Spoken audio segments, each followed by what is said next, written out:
Que no gusta el sol, te lo dije. Ahora me ha dicho ese el ocular que te lo dijo el sábado pasado. Porque Algo parecido, ¿no? bueno, Por la mañana ya. Bueno, creo que... Igualmente.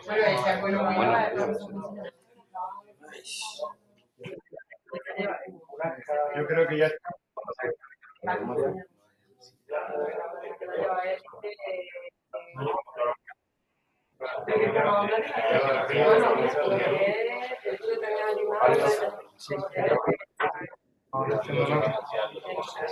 La lista la dejan todo el día.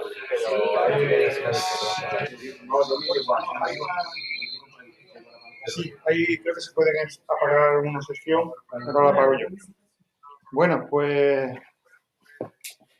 nada, simplemente dejaros con José Aumente y nos va a hablar del proyecto en el que está metido de espectrometría. ¿Vale? Nuestra intención es que os animéis todos a empezar con la espectrometría, ¿no? A nivel amateur, para luego colaborar profesionalmente. Sí, lo están haciendo ya. Y a marcha, que ya mismo vean a seguro. Bueno, pues a ver si salimos un grupito de aficionados y empezamos también por esta rama de la astronomía. Vale, os dejo con él. Va apagando. Sí, voy a apagar. Bueno, pues yo al final he estructurado un poco la presentación, porque vi que en una hora era un poco tratar de refundir, un poco mostrar la experiencia que en estos 7, 8 años he tenido la espectroscopía.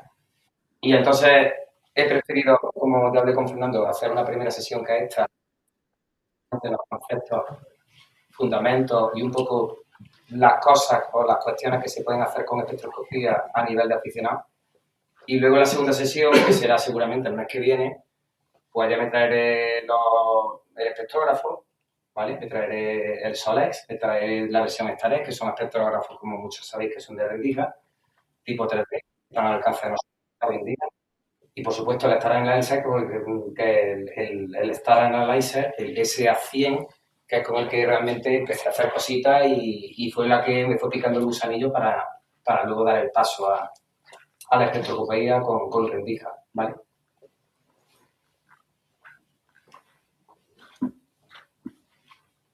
No pasa nada. No.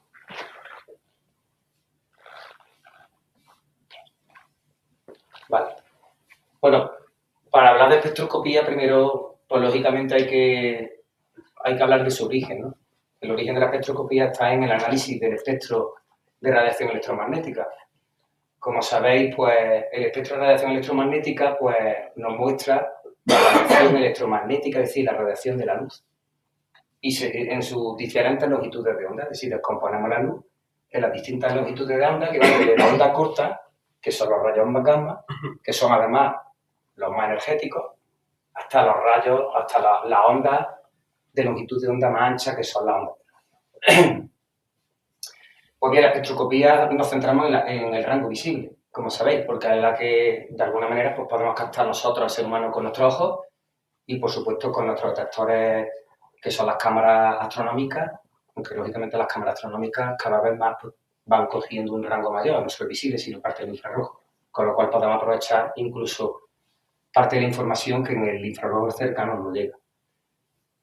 Pues ese es el fundamento de la espectroscopía y lo bueno de la espectroscopía es que del análisis de lo que es el resultado que obtenemos, que es el espectro, pues se pueden extraer conclusiones astrofísicas desde propiedades de la materia, propiedades de temperatura, propiedades de velocidad, muy relacionadas con el efecto Doppler y que incluso hoy en día hay muchas prácticas que el aficionado con medios como el que yo tengo pues puede realizar, ¿no? Y la verdad que es muy, muy gratificante. Antes de hablar de espectroscopía, para hablar de espectroscopía, como he dicho, hay que recordar, o para aquel que no lo conozca, pues asentar una serie de conceptos que son los básicos y sobre los cuales siempre se habla en espectroscopía. Por un lado, el espectro, pues es todo lo que veis ahí. Simplemente una señal, una gráfica que representa la intensidad de la luz, representada en el eje Y, en función de la longitud de onda. O sea, el corazón del espectrógrafo solamente suele ser una red de difracción, que es el que hace que la luz blanca, en definitiva, se separe en longitudes de onda y a través de nuestro sensor de la cámara, pues conseguimos extraer esa información. Y dentro del espectro, pues la línea general, o sea, la curva, el aspecto general que tiene el espectro, pues es el continuo espectral. Es decir, el continuo espectral es la curva del espectro, prescindiendo de lo que son aquellas crestas o valles que aparecen en el mismo. Es como si aplicáramos un filtro gaussiano, para evitar esas crestas o valles. O sea, aquí tenemos primero un espectro que, como veis, que es una curva exponencial decreciente. En este caso, sin embargo, es todo lo contrario, es creciente. En este podemos intuir que más o menos el máximo está en la zona central del visible. Y en este simplemente no tenemos continuo. Tenemos unas líneas que ya veremos lo que son, ¿no? Pues ya, nada más que con el continuo, ya nos están dando información astrofísica del espectro. Las estrellas que muestran un espectro con un tipo exponencial decreciente son estrellas calientes, porque el máximo de su temperatura está en el lado del ultravioleta. Sin embargo, ese tipo de estrellas, las que tenemos en esta imagen superior derecha, vemos que la tendencia es al contrario, y el máximo está en el infrarrojo, son estrellas más frías. Esas pues son intermedias, como veremos son de tipo G o tipo K, ya se verán, porque ahí sí podemos ver que va a caer siempre el máximo en la zona del visible. Y luego tenemos otro tipo de objetos, como son nebulosas, o zonas donde hay gases acumulados, donde no hay una fuente de luz interna que haga que aparezcan esas singularidades, esas características espectrales que estamos viendo, que son las líneas, que directamente no tienen continuo, porque no tiene una fuente de luz dentro, sino que entonces el espectro manifiesta un continuo que es cero. Y luego lo que aparece en las líneas de las bandas espectrales, que son precisamente esos valles abruptos o esas cimas crecientes que aparecen en el espectro. En el ejemplo que veis en la figura es muy claro y es muy limpio, ¿no? Hay una serie de depresiones que son líneas espectrales, pero hay otras que, sin embargo, que tienen una estructura diferente porque es mucho más amplia. Es más amplia. Y son lo que se llaman bandas espectrales. O sea, el matiz entre línea y banda espectral, al final es algo que rompe el continuo, pero la línea espectral está siempre asociada a una especie atómica, a un átomo. Sin embargo, la banda espectral ya es una agrupación de átomos, es una molécula. Entonces, por ejemplo, todo esto que veis aquí son líneas espectrales, porque tienen una estructura muy simple, muy clara, ¿no? Sin embargo, en estrellas más frías como estas, ya lo que se aprecian son sobre todo moléculas como estas del óxido de titanio. Si nos vamos incluso en el espectro, lógicamente vamos a encontrar, sobre todo en la zona ya pegada al infrarrojo, en la zona del rojo, vamos a encontrar incluso sellos de nuestra atmósfera, son líneas telúricas, como la del agua, esta ya no es de la estrella, es la del agua o incluso la del oxígeno, ¿vale? Más conceptos. Pues bueno, tenemos otros conceptos que son importantes conocer y por lo menos saber de qué hablamos, ¿no? Son el rango espectral, la dispersión, la resolución, el poder de resolución y la relación señal-ruido. El rango espectral es directamente, básicamente, la diferencia entre nosotros cuando estamos captando la luz de la estrella, esa información nos llega a nuestro detector, ha pasado por el elemento dispersor y se abre y se registra en nuestra cámara. Pues el rango espectral es el intervalo que cubre nuestro espectro en Astron, ¿vale? Hemos convertido píxeles, una vez que hagamos la calibración, a Astron. Pero es lo que hemos conseguido registrar nuestra cámara del espectro. Como veis en la primera figura, el rango es de 1495 Astron, en la segunda 345. El rango espectral de la primera cubre más Astron y, sin embargo, la segunda, en la misma zona del espectro, que es la línea de visión que veis ahí arriba, sin embargo, cubre más Astron, pero ya se aprecian que se pueden obtener más detalles. Eso ahora lo veremos. Luego tenemos la dispersión. La dispersión nos relaciona el rango espectral directamente entre el número de píxeles que hemos captado con nuestra cámara. O sea, si tenemos el mismo número de píxeles en la primera imagen y en la segunda, 690, el rango espectral sería los 1495 entre los 690. En la primera imagen nos da 2,2 y en la otra 0,5. Ya la dispersión nos está diciendo no nos está dando la resolución, pero nos está dando a entender la capacidad de resolver los valores finos del espectro, ¿vale? De alguna manera, aunque sea contraintuitivo, cuando tengamos un valor menor de dispersión, realmente nos está diciendo que la capacidad de dispersión del espectrógrafo es mayor, ¿vale? Porque tiene capacidad de separar aún más lo que es la información de la luz en longitudes de onda. Entonces, el segundo espectro tiene una capacidad de dispersión superior, dispersa más la luz y tiene un valor de 0,5 y el otro dispersa menos. De manera muy intuitiva podemos pensar que en un píxel, o sea, por ejemplo, para registrar un detalle de nuestro espectro superior, o sea, superior a 2,2 píxeles, no lo podríamos registrar. Sin embargo, con este, ya a partir de 0,5 ya podríamos registrar cualquier cambio en el espectro. Pero como digo, el parámetro definitivo que nos mide la resolución del espectro no es la dispersión. Y eso mucha gente, y a mí me costó en su día, confunde. Es la resolución. Y para ver la resolución, quiero que pensáis en un espectrógrafo de rendija. El espectrógrafo de rendija tiene una abertura por donde pasa la luz y al final se proyecta esa luz sobre nuestra cámara. O bien, la resolución realmente representa el espacio que ocupa la imagen proyectada de la rendija en nuestra cámara. Si conseguimos alimentar a través de la rendija, meter una fuente de luz suficientemente fina y luego ver qué resultado nos da nuestra cámara, podremos tener la resolución. Para eso, ¿qué se suele hacer en espectroscopía? Y eso es lo que se hace. Se coge normalmente una lámpara de calibración, de neón puede ser, o de argón, y se alimenta a través de la rendija y vemos qué imagen se proyecta a la cámara. En teoría, como sabéis, ese tipo de lámparas emite una línea muy concreta. Realmente debería corresponder a un píxel. Esa información debería estar concentrada en un píxel.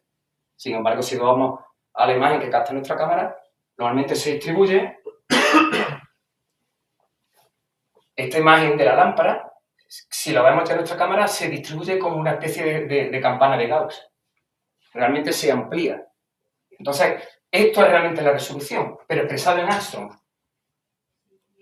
En este caso, más o menos, podemos intuir que la resolución aquí, como ocupa 4 píxeles, esto estaría en escala de píxeles, multiplicado, que es unidad de distancia en la cámara, multiplicado por la dispersión, que son 2,2 Armstrong, nos daría aproximadamente 8 de resolución, 8 Armstrong.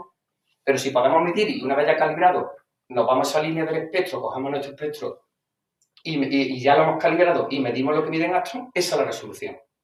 Que no, pues podemos coger la imagen en píxeles antes de calibrarla, medirla, se utiliza el parámetro anchura mitad de altura, porque no se coge de aquí hasta aquí, sino la anchura mitad de altura. Eso sería el valor en píxeles que ocupa nuestra señal fina de la lámpara. Eso lo convertimos a Armstrong multiplicando la dispersión y nos da la resolución, ¿vale? Entonces, ese matiz de dispersión realmente no es la resolución. La dispersión, o sea, la resolución viene afectada por un factor multiplicador sobre la dispersión. ¿Y ese factor multiplicador qué es? Lo que ocupa esa información en nuestra cámara, que viene dado por la altura a la anchura a mitad de altura del espectro. Pero hay más. Cuando vemos un espectrógrafo de algún aficionado o de algún profesional, realmente la resolución no va a venir, con la información que ve el espectro, no va a venir en Armstrong, va a venir en un número adimensional, que realmente es el poder de resolución. ¿Por qué? Porque lo que se suele hacer es referir la resolución con respecto al valor medio, el valor medio del rango espectral respecto a la resolución obtenida. Para irnos al ejemplo, si aquí el rango iba entre los 5.700 y los 7.200, más o menos el valor medio está en torno a los 6.400, ¿verdad? Pues ese 6.400 lo dividimos por la resolución que hemos tenido en Armstrong, nos da el poder de resolución. Eso es lo que se suele hablar cuando cogemos un espectro y alguien nos lo muestra. Es cuando se habla de resolución, realmente se está hablando de poder de resolución, no de resolución, ¿vale? Siempre referido al valor medio de nuestro espectro, ya una vez calibrado, ¿vale? Y por último tenemos la relación señal-ruido. Se trata, en estas dos imágenes, se tratan de dos espectros exactamente con la misma dispersión y el mismo rango espectral, pero vemos en la primera imagen que tenemos una señal bastante limpia, una línea de emisión aquí, una de absorción aquí, y aquí tenemos un zigzagueo muy grande. Ya de antemano podemos ver que la segunda imagen es mucho más ruidosa. los propios software de espectroscopía con los que tratamos, todos, generalmente cuando hacen el procesamiento, te dan esa información, tanto del poder de resolución como el de la reacción de señal ruido. ¿Y qué es lo que hacen? Lo que hacen normalmente te piden, cuando tú los configuras o cuando tú los seleccionas, que selecciones una zona del espectro donde no haya detalles. Por ejemplo, esta zona no la cogería porque aquí se ve que hay algo, hay una línea de emisión. Aquí tampoco, pero coge una zona del espectro donde supuestamente, aparentemente no hay detalles, se calcula el software el valor medio y lo divide por la desviación. Eso es lo que nos da la señal ruido. Eso cualquier software hoy en día te lo facilita, ¿no? Entonces, es un parámetro muy importante y tiene una relación directa con la anchura de la rendija. Evidentemente, como había intuido anteriormente, cuanto más estrecha sea la rendija, remontándonos al tema de resolución, podremos tener un poder de resolución mayor. Pero al mismo tiempo, reducimos la capacidad de nuestro espectrógrafo en cuanto a la capacidad de captar luz, porque estamos dejando fuera de la rendija mucha luz de la estrella que no llega a nuestro receptor. Entonces, tiene que haber un compromiso entre lo que es la selección de la rendija de nuestro espectrógrafo con la capacidad o el poder al que podemos llegar para captar objetos muy débiles, ¿vale? O sea, podremos conseguir más resolución con rendija muy fina, ¿a costa de qué? A costa que tengamos que renunciar a poder captar espectros de estrellas más débiles, ¿vale?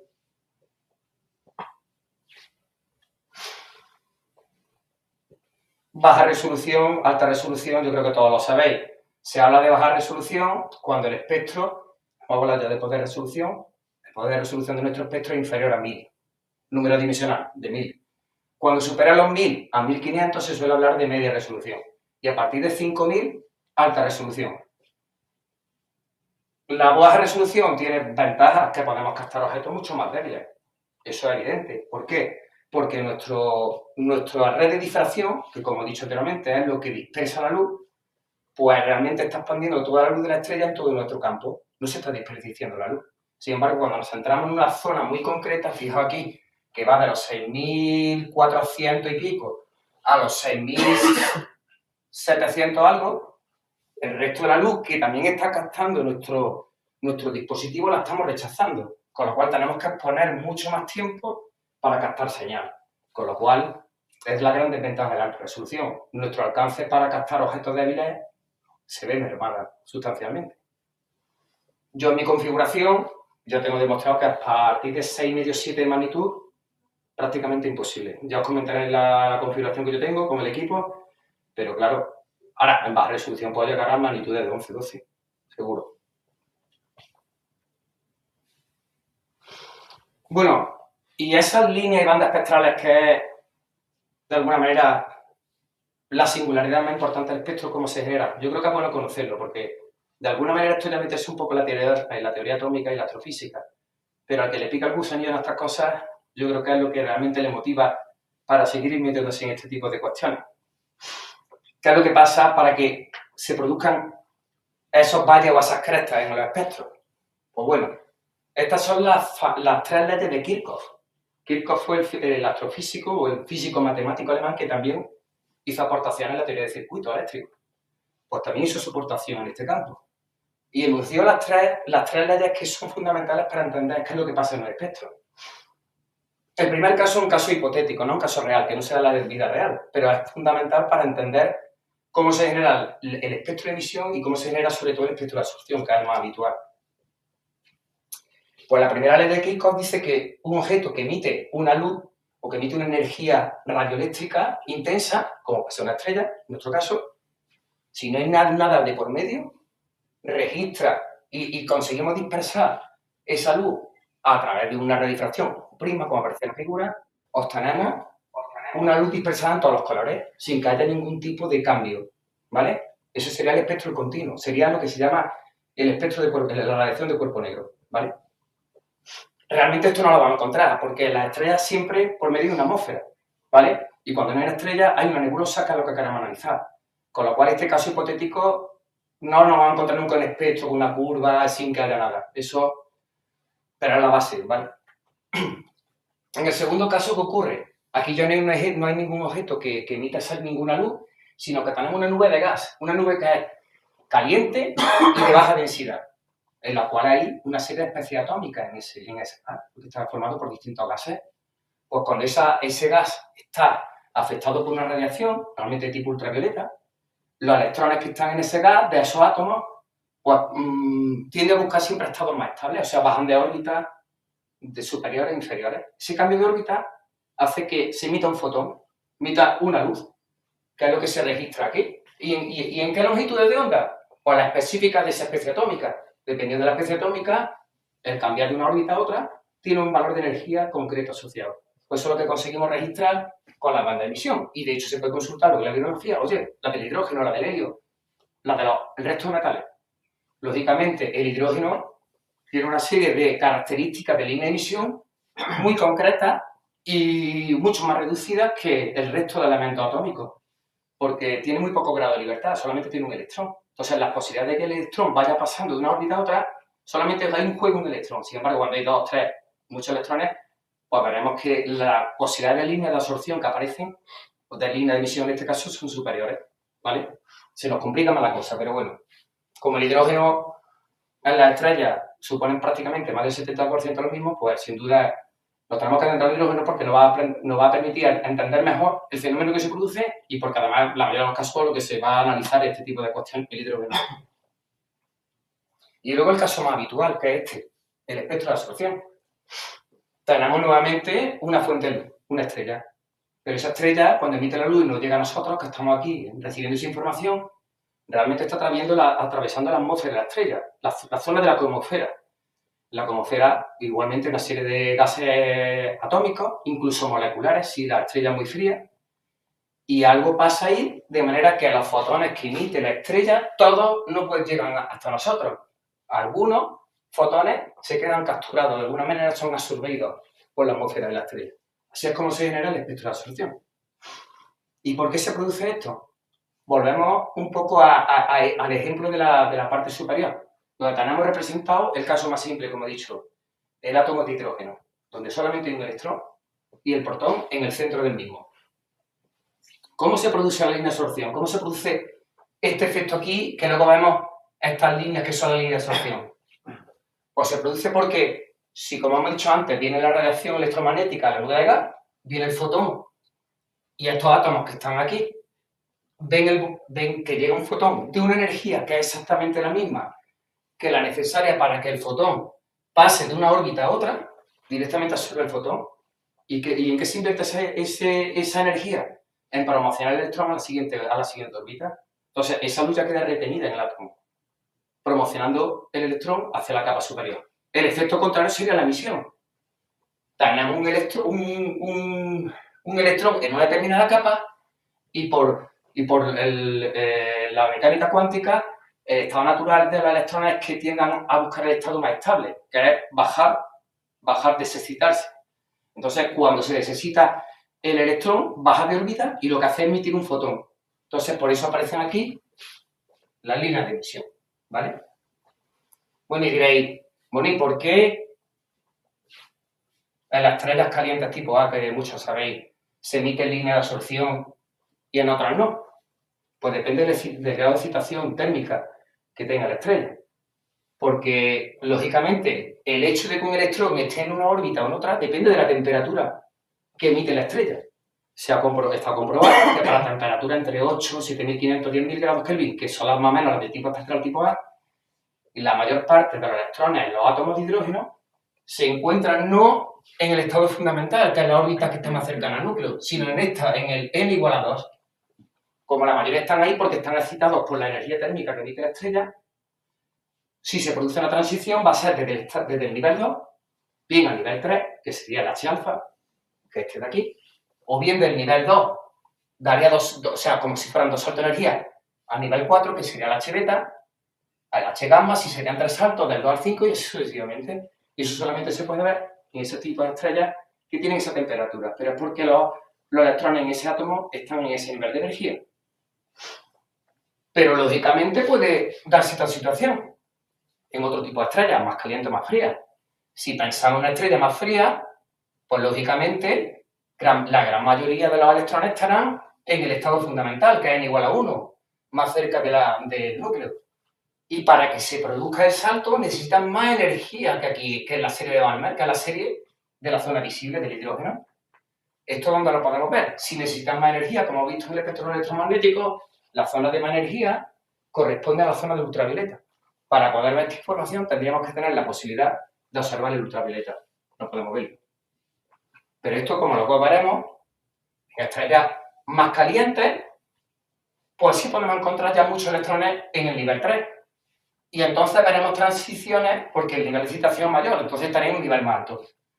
Y entonces podremos ver la serie de Paschen, que sería del nivel 3 al 4, al 5 y así sucesivamente. Y eso se vería, lo veis el rango de energía, en la zona del infrarrojo. Con el STARS tenemos la posibilidad de poner una red de difracción centrada en el infrarrojo y, de hecho, luego mostraré cómo se pueden captar esa información de la serie de Paschen. Aquí no voy a entrar porque esto ya es meterse en fundamentos de por qué la anchura de la línea es mayor o menor. Hay muchos efectos de carácter astrofísico que son estos que estáis aquí, los 5 efectos que pueden contribuir, de hecho contribuyen, todos o algunos o unos pocos, en que la línea sea mayor o menor.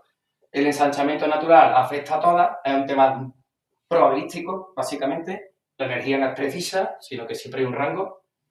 El efecto del ensanchamiento térmico, en resumen, tanto el ensanchamiento térmico como el ensanchamiento rotacional se debe a la velocidad, al efecto Doppler, ¿vale? Pero en el caso del térmico, quedaos con la idea de que a mayor temperatura de la estrella existe mayor agitación térmica de los átomos que están en la atmósfera de la estrella y se producen más perturbaciones por el efecto Doppler, porque habrá átomos que se dirigen contra la estrella, donde vienen electrones, con lo cual lo verán desplazado al azul, otros lo verán desplazado al rojo, con lo cual, por efecto de la agitación térmica, hay un mayor efecto de ensanchamiento térmico Doppler. Esto sí lo podemos comprobar nosotros, como aficionados, el ensanchamiento colisional. No es más que la clase de luminosidad cuando veamos el diagrama HR. Esta figura muestra directamente a estrellas que tienen exactamente la misma temperatura. Pero como veis, la línea de absorción, vemos que unas son súper finas y estrechas y otras muy anchas. ¿A qué se debe eso? Al ensanchamiento colisional. Eso se debe a que en estrellas que tienen una atmósfera muy densa, que hay una alta concentración de átomos, se producen más colisiones. Colisiones no quiere decir que los átomos choquen unos con otros, sino que la interacción de cargas que hay por la proximidad de unos átomos con otros hace que esa energía, que como hemos visto antes en el gráfico anterior, son muy concretas, no sean tan concretas, porque existe la atracción de cargas, tanto de electrones como de protones, que hay en su cercanía. Y eso, como veremos en el diagrama HR, en las estrellas que son enanas, que son las que tienen una densidad de atmósfera mayor, vemos que siempre el ensanchamiento es mayor. En las estrellas gigantes, si cogemos un Star Analyzer, que era de las cosas que cuando yo me inicié en esto, digo, ¿por qué leche no encuentro aquí las líneas de absorción? Aparte del principio que te encuentras muchos problemas. Y gran parte del motivo era porque eran tan estrechas que con la capacidad de resolución que tenía el SA100 era imposible detectarlas. Si te vas a un espectrógrafo con un poquito más de resolución que sea baja, como son tan finas, sí las detectas, ¿vale? Y luego el ensanchamiento rotacional, esto se da en el caso de que tengamos dos estrellas exactamente iguales con las mismas condiciones de temperatura, mismo ensanchamiento colisional. Aquí tenemos una estrella con baja velocidad de rotación y por el efecto Doppler veis que esta tiene un desplazamiento rojo de la línea de absorción, perdón, al azul y otro al rojo, como por efecto de la velocidad de rotación de la estrella, ¿vale? Sin embargo, el pico de bajada no tiene nada que ver. ¿Cómo se sabe que esto es debido al ensanchamiento rotacional? Porque hay ensanchamiento rotacional porque lo que es la anchura equivalente, o sea, el área que ocupa esta curva es la misma que la que ocupa esta. Pero sí, y entonces se invierte la rotación simplemente en ampliar la línea y hacerlo el valle menos bajo, ¿no? Si no entendéis algo, que interrumpirme, ¿eh? Si no, así me sirve para respirar un poco. Bueno, ¿cómo no hablar del diagrama HR, ¿no? Cuando hablamos de espectroscopía. De alguna manera es por donde se empieza, ¿no? Para entender todo esto. Pues el diagrama HR pues nos muestra gráficamente la relación entre la temperatura de la superficie de la estrella con respecto a la magnitud absoluta o la luminosidad de la misma. Pues esta clasificación que hicieron Herbrun y Russell de manera independiente nos puso de manifiesto que prácticamente el 80% de las estrellas están todas situadas en esta zona, ¿vale? En la secuencia principal, que es esa zona diagonal, ¿vale? Luego hay una serie de subgrupos, la mayoría de ellos están situados por encima, ¿vale? Pero la mayoría se encuentran por ahí. Y lo que pone de manifiesto es que para estrellas que tienen exactamente la misma temperatura, como por ejemplo tenemos aquí Sirio, y nos vamos a tener, y más o menos podemos decir que en esta línea vertical es la misma, ¿por qué una está allí y otra? ¿Eso qué significa? Pues si tiene la misma temperatura en superficie, porque vemos que está en la misma línea vertical, quiere decir que emite la misma cantidad de energía por unidad de superficie. Pero si aquella de arriba, como va a tener, es mucho más luminosa, tiene una magnitud absoluta mayor, quiere decir que tendrá mucha más superficie para emitir esa cantidad de luz. Entonces son estrellas más grandes, son supergigantes. Esta es la clasificación que ha permitido dividir el diagrama HR y establecer una clasificación de tipo biparamétrico, porque de alguna manera nos relaciona, por un lado, la clase espectral o la temperatura de la estrella con la luminosidad o el tamaño de la estrella, que es lo que tenéis resumido en estas dos tablas. Los tipos espectrales, como sabéis, van desde las estrellas más calientes, tipo O, a las estrellas tipo M, ¿vale? Aquí están destacadas muy sintéticamente las principales características espectrales de cada uno de los grupos. Decir que todos los tipos espectrales a su vez tienen sus tipos que van del 0 al 9, las que son 0 son más calientes dentro de su tipo y las 9 son las menos calientes, ¿vale? Y el rango de temperatura aproximado. Y luego en cuanto a la clase de luminosidad, lo que hemos dicho anteriormente, supergigantes, que serían esta es la relación entre el radio de la estrella y el radio del Sol. El rango en el que se mueve, la horquilla en el que se mueven. Las gigantes brillantes, que serían el subtipo 2, la clase 2, el tipo 3, el 4, y las de la diagonal principal entre ellas el Sol, que son clase 5, que son las enanas. Esto es lo que me refería con el ensanchamiento colisional, que esto es muy fácil de, sobre todo en estrellas tipo A, incluso tipo B, podemos comprobarlo. Coger una estrella supergigante y una estrella enana y podemos distinguir claramente que más o menos con la misma temperatura y veremos la gran diferencia en cuanto a la anchura de las líneas. Esto no es más de lo mismo, una tabla que representa el espectro entonces de cada uno de los tipos espectrales y las características principales. Aquí se ven las líneas de absorción de Balmer del hidrógeno, que están sobre todo centradas en las estrellas más calientes, tipo A, parte del B, un poco del F, y luego a partir de las estrellas tipo F y G empiezan a proliferar las líneas metálicas. Las líneas metálicas, como sabéis, en astronomía es todo aquello que no es hidrógeno y helio. Empiezan a aparecer ya, sobre todo las primeras, como tienen bastante temperatura, aparecen líneas metálicas muchas veces de metales ionizados, y más abajo, a partir del G, empiezan a aparecer líneas metálicas ya, pero de elementos atómicos no ionizados, y luego empiezan las moléculas, sobre todo a partir del tipo M, como el óxido de titanio, que son el más habitual. Y esto es lo que vimos, la información del continuo, lo que expliqué al principio. La tendencia al continuo también nos va a dar una orientación, que nos da la ley de Wayne, como sabéis, aunque la ley de Wayne, en nuestro caso, cuando llamamos un espectro, los software mismos te dan esa información. Hay los software de espectroscopía de análisis de espectros te van a dar esa posibilidad de sacar, pero bueno, nada más que el espectro ya te da información de si la estrella es caliente o una estrella fría. Hay muchos más espectrógrafos de los que hay en la figura. De hecho, estos, la mayoría de los que hay, salvo el SA100, 200, son los que comercializa Celiac, que es el principal fabricante a nivel de Europa. Y bueno, y aquí tenemos el Starex, que bueno, que es de los que hay aquí, y el V, aunque el V ya saca una versión más profesional, es el que se puede hacer en 3D, ¿vale? Pero todos los que hay aquí son de la casa francesa Celiac. Y aquí veis un poco el rango de resolución que vimos anteriormente, poder de resolución, perdón, que vimos anteriormente en el que se puede manejar. Lógicamente depende de la configuración. El Solex Starex, pues, depende de la configuración, quiere decir, depende del tubo que ponga, depende de la redifracción, si es una redifracción de muchas líneas o de pocas líneas, depende de la apertura de rendija, ya depende de esa configuración. Entonces ahí tenéis más o menos el rango de poderes de resolución que se pueden conseguir con cada uno de los cacharros estos. Y en esta segunda parte lo que quiero es un poco poner de manifiesto qué cosas, nada más que con un espectrógrafo de aficionados se pueden conseguir hoy en día, que no son pocas, la verdad. Y algunas incluso se pueden reportar a proyectos de colaboración, pero vamos. Con lo cual, bueno, hay bastante campo aquí, ¿no? Para experimentar y para disfrutar, para el que le guste un poco esa interrelación tan estrecha que hay entre sacar un espectro y las connotaciones astrofísicas que tiene el mismo.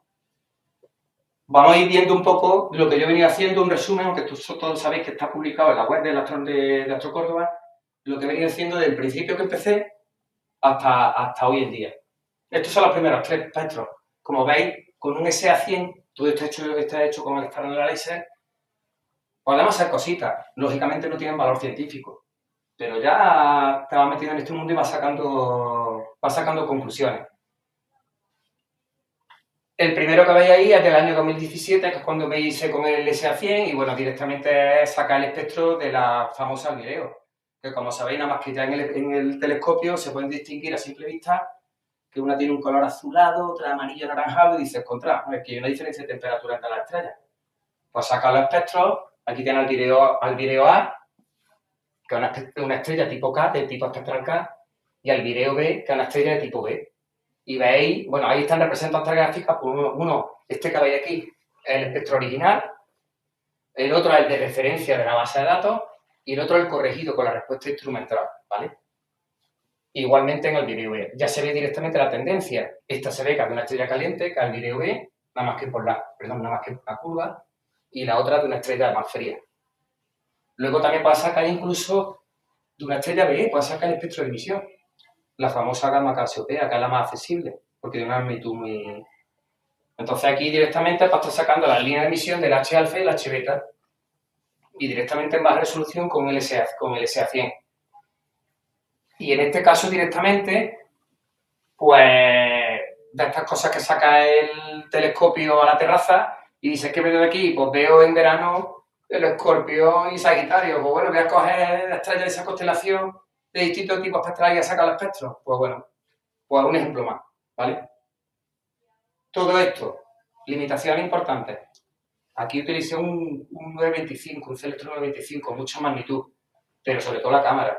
Aquí utilicé la cámara de guiado, la QHI5, que sabéis que la eficiencia cuántica de esa cámara deja mucho que desear. La parte del rojo prácticamente está ya apagada, no tiene... Entonces, son cosas que se van mejorando con el tiempo, ¿no? Viendo ese tipo de detalles. La eficiencia cuántica es muy importante, la respuesta que te dé la cámara en todo su rango visible es muy importante a la hora de seleccionar una cámara en espectroscopía.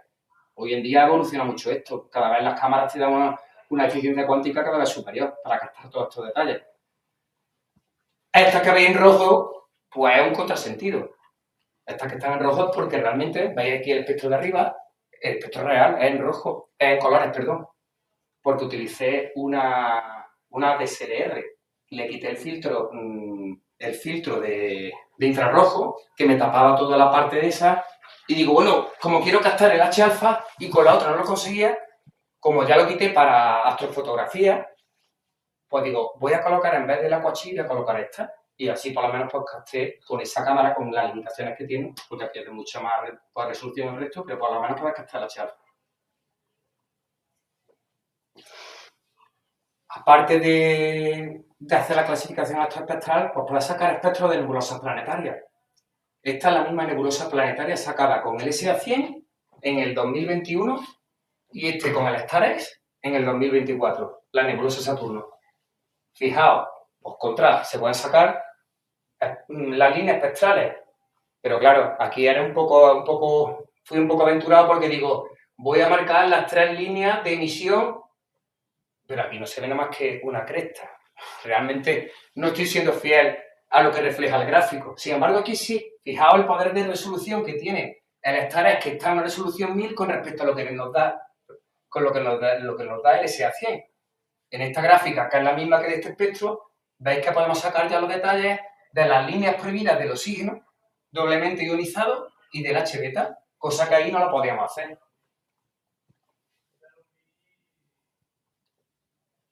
O de la nebulosa de emisión, en vez de una nebulosa planetaria, de una nebulosa de emisión. Aquí tenéis una captura de pantalla hecha directamente con PhD Gidding para que veáis cómo está aquí esta línea negra, la rendija proyectada. He tratado de centrar para que atraviese toda la nebulosa en la estrella más brillante, el trapecio, y utiliza una cámara guía que no me contaminará mucho que encontraba por ahí. Esa es la que para que me mantenga justo inmóvil en toda la captura de las tomas que hago. Este es el espectro directamente captado por la cámara en 2D. Como veis, la línea intensa blanca es la de la estrella, pero lógicamente el espectro que está sacado aquí no es el del continuo de la estrella, sino que lo que he hecho es tracear el espectro un poquito más abajo de esa línea, que es lo que aquí se representa, y se representa la línea de emisión.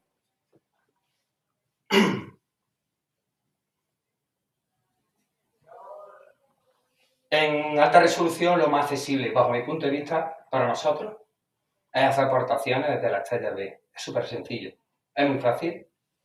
Te das de alta y colaboras con el Observatorio de París, que es este enlace que veis aquí, y hacéis contribuciones, porque tenéis, si accedéis a ese enlace, veréis un listado de estrellas tipo B, que es la mayor base de datos que hay de estrellas B hoy en día, con distintas magnitudes. Aquí tenéis la magnitud. Desde magnitud tenemos la mayoría de las estrellas, por ejemplo, de las Pléyades, son estrellas B, son estrellas de una magnitud 4 o 5 accesibles. Y, por supuesto, cuanto más baja hay menos observaciones, pero lo importante o lo realmente relevante de esta base de datos es que los mismos astrónomos profesionales te están marcando en rojo cuáles son los que requieren de manera más intensa aportaciones de los aficionados. Entonces te están marcando en rojo, oye, en rojo quiere decir a observar inmediatamente. Luego hay un nivel superior, observación intensiva, porque algo está pasando y quieren tener más datos. Y es una base de datos muy completa. Si tú pinchas luego en cualquiera de esas estrellas, ves ya todos los espectros que los astrónomos aficionados, hasta incluso profesionales, han ido portando por fecha y ves los espectros, ¿vale? Yo aquí, como veis, es donde me ha colaborado, porque sinceramente es muy sencillo, ¿vale? Estos son muestras de espectros en alta resolución de estrellas B. Lógicamente no he dicho nada, pero las estrellas B siempre te piden observaciones centradas en la línea H-alfa, ¿vale? ¿Qué ocurre? Que hay veces que por lo que sea, sabéis que la estrella B es una estrella tipo de clasificación de tipo espectral tipo B, pero que tiene líneas de emisión en determinados momentos. ¿Y a qué se debe eso? Pues se debe a que las estrellas normalmente, este tipo de estrellas rotan muy rápidamente y genera un disco de decreción, un disco que se separa, que va perdiendo material estelar la estrella y se empieza a dar vuelta alrededor también de la estrella. Pero lo que estamos captando cuando captamos el espectro de la estrella realmente son las líneas de emisión de ese gas que está ahí por medio y que va cambiando con el tiempo y es hoy en día objeto de análisis por los astrónomos profesionales, porque a veces aparece, desaparece y eso es lo que quieren seguir analizando. Aquí veis, sin embargo, estos son 3 imágenes en alta resolución. En esta, por ejemplo, en ese momento no había línea de emisión, sino absorción en H-alfa. Esta es el extra también de las Pléyades. Y sin embargo, esto para que veáis es también una estrella B, pero en baja resolución, con las líneas de emisión en H-alfa, H-beta y H-gamma. ¿Qué podemos hacer también? Pues en baja resolución podemos hacer también esto, la estrella Wolf-Rayet. Como sabéis, la estrella Wolf-Rayet, aunque todos sabéis que la clasificación espectral aceptada, la de Morgan-Keenan, que es la de O hasta la M, también hay otro tipo de estrellas que están clasificadas, que son las Wolf-Rayet que están por encima de las de tipo O. Son estrellas ya por encima de 52.000 grados Kelvin. Son estrellas supermasivas que tienen grandes explosiones y emiten una gran cantidad de materia al medio interestelar. Entonces, como emiten tanta radiación de alta energía, sobre todo el ultravioleta, pues ¿qué ocurre? Que los gases que expanden, sobre todo lo que van a emitir en líneas de emisión, porque son átomos superexcitados, muchos de ellos son iones, y lo que hacen es, por lo que vimos antes, desexcitarse. Entonces vamos a captar muchas líneas de emisión. ¿Y qué podemos hacer con esto? No solamente captar el espectro, sino incluso clasificarla. Como veis, hay 3 tipos de clasificación para las estrellas Wolf-Rayet. Y, por ejemplo, aquí hay 2 que saqué. Una es la que está en la nebulosa de la burbuja, que es la que tenéis representada. Y veis que es una estrella Wolf-Rayet de tipo N, porque proliferan sobre todo las líneas del nitrógeno. Todas ellas tienen hidrógeno y helio. Y en algunas pueden aparecer nitrógeno, en otras carbono y en otras oxígeno. Y así es como se clasifican las estrellas Wolf-Rayet en esos 3 tipos. Y en la de abajo es una estrella Wolf-Rayet tipo WC porque prolifera las de carbono. Pues eso también lo podemos hacer en baja resolución. También con el Star Analyzer, ¿eh? Yo no lo llego a hacer, pero también Si accedéis a la página de Respect, que es el software de pago que está vinculado más al software al Analyzer, hay ejemplos de otros aficionados que sacan cosillas con URLs. Evidentemente no con ese poder de resolución, pero se sacan cosas.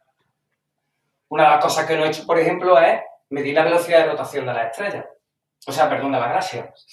Si podemos seleccionar la galaxia como este de tipo espiral, donde se vean bien los brazos, colocamos la rendija y podemos medir el desplazamiento. Sabéis que un brazo se desplazará hacia nosotros, hacia el azul, con lo cual veremos la línea, la veremos desplazada hacia el azul, y el brazo que se va girando hacia alejándose a nosotros irá desplazándose hacia el rojo. Entonces, midiendo ese cambio de longitud de onda, podemos medir la velocidad por el efecto Doppler. Pero también podemos calcular lo que es el movimiento de la galaxia. O sea, aquí hemos hablado de la rotación de la galaxia, pero en galaxias muy lejanas incluso podemos calcular el valor Z. El valor Z no es más que la relación en la ley de Doppler entre la diferencia de longitud de onda, aquí lo tenemos, de la longitud de onda del cambio de donde debería estar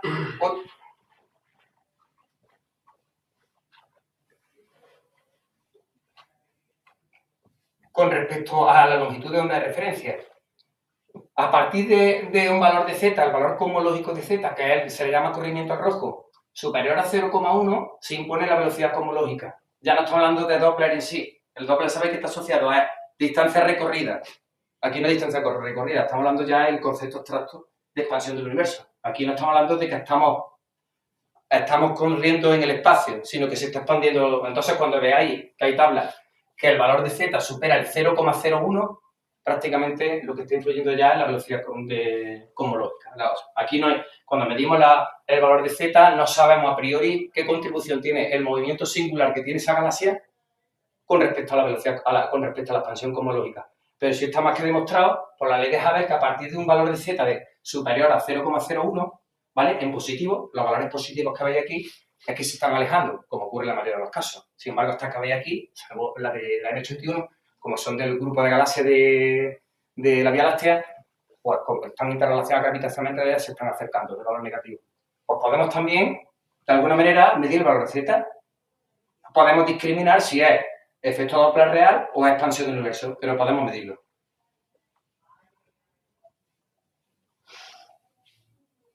También podemos, en objetos muy lejanos, extragalácticos, pues podemos medir, siguiendo con el tema de la expansión cosmológica, en quasar. De hecho, el quasar que está súper trillado, que es el 13-273, es otro ejemplo que pone con el SA100 para medir el desplazamiento rojo.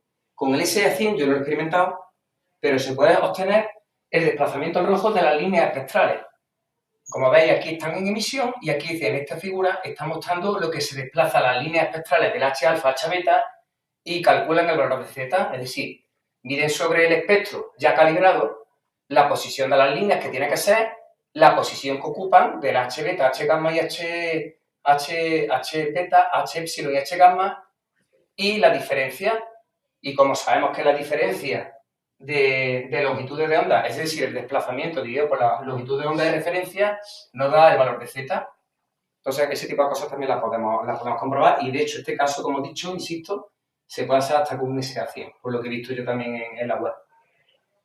Y luego, incluso, este llega un poco tarde, pero este es del gurú, como sabéis, Christian Bill. Este es un espectro de Christian Bill, del gurú de la espectroscopía.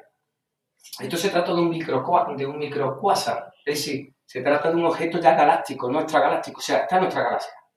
Ese microquasar, que al final no deja de ser un quasar, un agujero negro con un disco de acreción girando a alta velocidad y con unos jets que emiten a altas velocidades parte del material que va recogiendo el disco de acreción, pues ¿qué estaba midiendo aquí? Pues la línea H-alfa, como está en nuestra galaxia, prácticamente no está desplazada, está en su sitio, es esta de aquí. Pero veis estos picos aquí y otros picos aquí, pues se consigue detectar el desplazamiento Doppler de los jets. Uno está desplazado al azul y otro está desplazado al rojo. Y veis que van cambiando con el tiempo. Y es que ese microquasar, pues, tiene un periodo, o sea, lo que hace la Tierra, ¿cómo le llaman esto? La precesión. Va con un determinado periodo. Entonces, puede medir incluso O sea, va cambiando la inclinación, es como una peonza. Entonces están midiendo esos jets cómo van cambiando en el tiempo. O sea, y eso está hecho con un StarX de 300 líneas, eso sí, con un Celestron 925, pero con el equipo que tú también visto tienes, con un equipo ya de mayor focal, se pueden hacer este tipo de cosas. Bueno, esto también sabéis que lo compartí en la agrupación. Siguiendo con el Doppler, podemos medir la velocidad de rotación de un planeta, incluso partiendo de la base de que conocemos su periodo, tener su diámetro. Pues igualmente, aquí tenéis una imagen del pH de Keeling cuando apunté a Júpiter, la rendija que atraviesa el plano ecuatorial de rotación de Júpiter, y claro, una parte del planeta vendrá hacia nosotros, vendrá desplazada la línea un poquito hacia el azul, y otra irá corrida al rojo. Esta es la imagen 2D, una de las 10 imágenes 2D que capté de Júpiter, centrado en el H-alfa. Como veis, casi todas las líneas son inclinadas, unas están desplazadas al azul, es de la parte del limbo del planeta que se dirige hacia el observador, y otras desplazadas del rojo, es la que se aleja del observador. Entonces hay un desplazamiento Doppler. Pero además veis que hay otras líneas que son puramente verticales. Como veis, está aquí. Esa es la traza clara de la atmósfera, de las líneas telúricas. No se ven desplazadas porque nuestra atmósfera no está rotando, está quieta. Pues cuando veis esta contaminación de estrellas puramente verticales no inclinadas, ya sabéis que son líneas telúricas. Cosas que se pueden mejorar aquí, que en vez de haber analizado el H-alfa, lo más correcto es haber identificado una línea más fina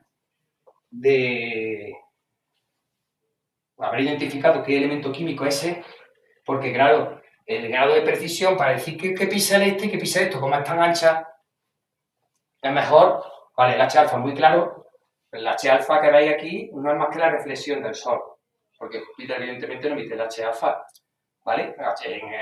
En todo lo que es cualquier planeta, casi todo va a venir contaminado por la luz solar, pero va a haber determinadas características espectrales que también podremos captar, como el metano en la atmósfera pero casi todo lo que había ahí es un reflejo del espectro del Sol, ¿vale? Lo que quiero decir es que se podría haber ganado en precisión si hubiéramos cogido una línea oblicua mucho más fina, ¿vale? Simplemente eso. Entonces, bueno, en esta tabla simplemente reflejé el desplazamiento en píxeles, porque yo ya tenía la dispersión, que te da también el programa a la hora de calcular el espectro.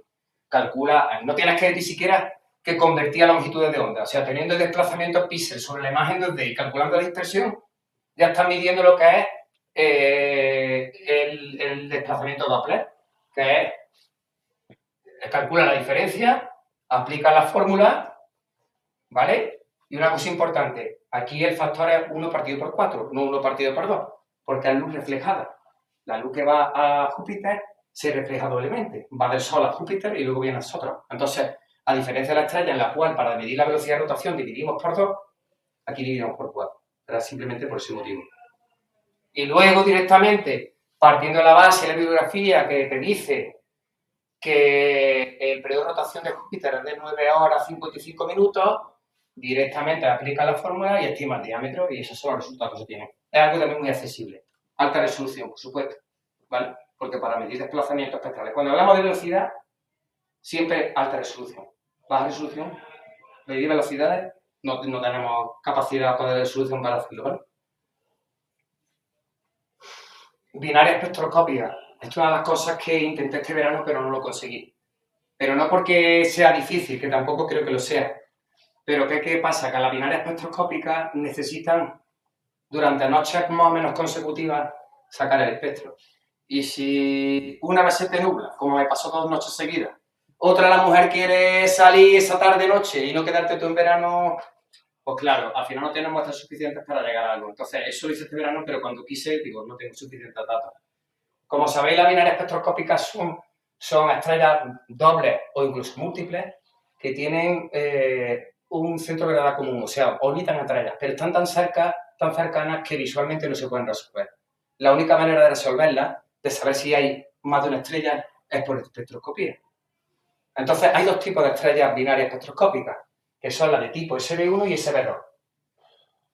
La diferencia es que las de SB2 son estrellas que tienen más o menos una magnitud parecida, con lo cual se puede separar el efecto de, o sea, la característica espectral se puede separar, pero cuando hay una predominante sobre la otra, lo que vamos a ver es un desplazamiento de la línea, porque la más grande, la que tiene mayor influencia, es la que vamos a ver que se va desplazando. Ese desplazamiento sobre la línea de referencia, vamos a imaginar que este sea el H alfa, es lo que se va desplazando, como veis, en esta posición. La estrella A, en la binaria espectroscópica tipo 2, se desplaza del azul, porque viene a nosotros. Veis que su espectro, su línea espectral se habrá desplazado. Y la veis como va hacia desplazándose al rojo, va hacia atrás, se desplaza hacia el rojo. En la binaria de tipo 1, como solamente podemos ver la 1, vemos que se desplaza hacia el azul.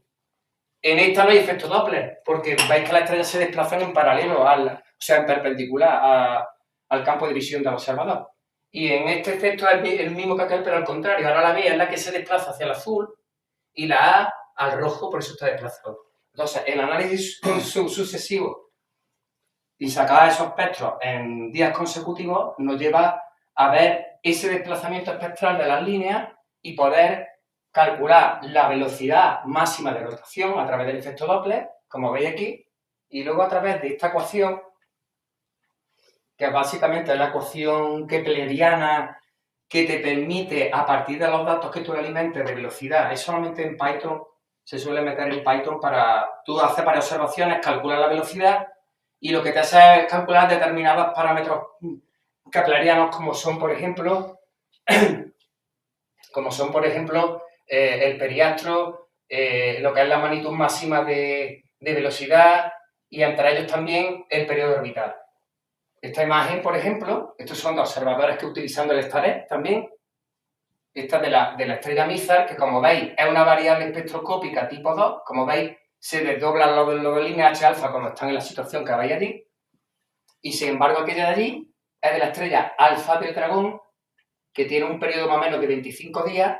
Esta de Mizar, no, perdón, aquella tiene 50 y tantos días, y la de Mizar eran 25 días de periodo.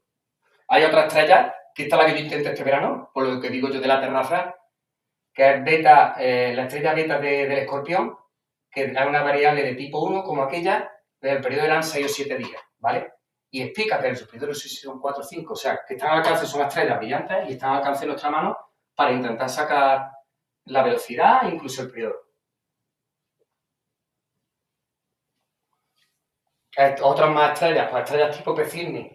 Las estrellas tipo P Cygni tienen una peculiaridad y es que muestran conjuntamente en las líneas de la serie de Balmer una pequeña zona de absorción y una de emisión, ¿vale? Y son estrellas también muy calientes que expanden una gran cantidad de material hacia el exterior y generan ese efecto. Es decir, toda la parte de material de la estrella que se dirige hacia el observador, pues se manifiesta aquí como una línea de absorción y como pues desplazada hacia el azul, porque se desplaza hacia nosotros.